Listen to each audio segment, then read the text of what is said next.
पश्चिम बंगाल में voter list को लेकर सियासी और सामाजिक हलचल तेज हो गई है। करीब 27 लाख लोगों के नाम वोटर लिस्ट से हटने की खबर ने राज्य भर में चिंता बढ़ा दी है। आरोप है कि जिन लोगों के नाम हटाए गए हैं और जिनकी अपील अभी तक ट्राइब्यूनल में लंबित पड़ी हुई है, उन्हें सरकारी योजनाओं का फायदा फिलहाल नहीं मिलेगा। अब लोगों के मन में सबसे बड़ा सवाल अब यही है कि क्या यह सिर्फ प्रशासनिक कार्रवाई है या फिर नागरिक पहचान पर भी संकट गहराने लगा है। देखिए स्पेशल रिपोर्ट। चुनाव हो गए, रिजल्ट आ गए, लेकिन अब उन लोगों का क्या जिनके नाम एसआईआर की लिस्ट में है ही नहीं? क्या उन्हें मिलेगा सरकारी योजना का लाभ? पश्चिम बंगाल में नई सरकार बनने के बाद अब वोटर लिस्ट को लेकर बड़ा विवाद खड़ा होता दिखाई दे रहा है।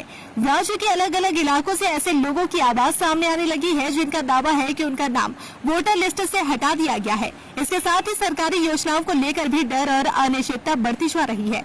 सूत्रों के मुताबिक जिन लोगों के नाम वोटर लिस्ट से हटे हैं और जिनकी अपील अभी ट्राइब्यूनल में चल रही है, उन्हें फिलहाल सरकारी कल्याणकारी योजनाओं का लाभ नहीं दिया जाएगा। यही वजह है कि लाखों परिवारों में चिंता का माहौल बन गया है। कोलकाता के पास सर्कस इलाके की एक महिला जो लक्ष्मी भंडार योजना का लाभ ले रही थी, उन्होंने दावा किया कि परिवार के बाकी सदस्यों का नाम वोटर लिस्ट में है, लेकिन उनका नाम हटा दिया गया। अब वह समझ नहीं पा रही है कि आखिर एक ही परिवार में ऐसा क्यों हुआ। उनका कहना है कि अगर सरकारी योजनाएं बंद हो गई तो घर चलाना मुश्किल हो जाएगा। वहीं मेटिया ब्रज की एक महिला ने बताया कि उनका और उनके पति दोनों का नाम वोटर लिस्ट से हटा दिया गया है।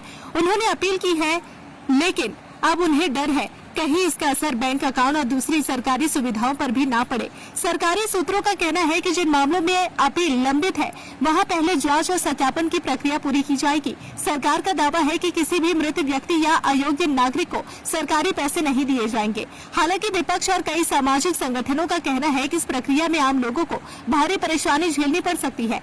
बताया जा रहा है कि करीब 27 लाख वोटरों के नाम सूची से हटे हैं, जबकि लगभग 7 लाख अपील अभी भी लंबित है। ऐसे में लाखों लोग इस इंतजार में हैं कि आखिर उनकी सुनवाई कब होगी और क्या उन्हें दोबारा वोट देने का अधिकार मिलेगा या नहीं।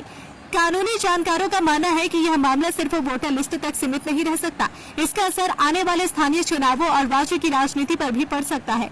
यही वजह है कि अब यह मुद्दा बंगाल की राजनीति में एक बड़ा चुनावी हथियार बनता दिखाई दे रहा है।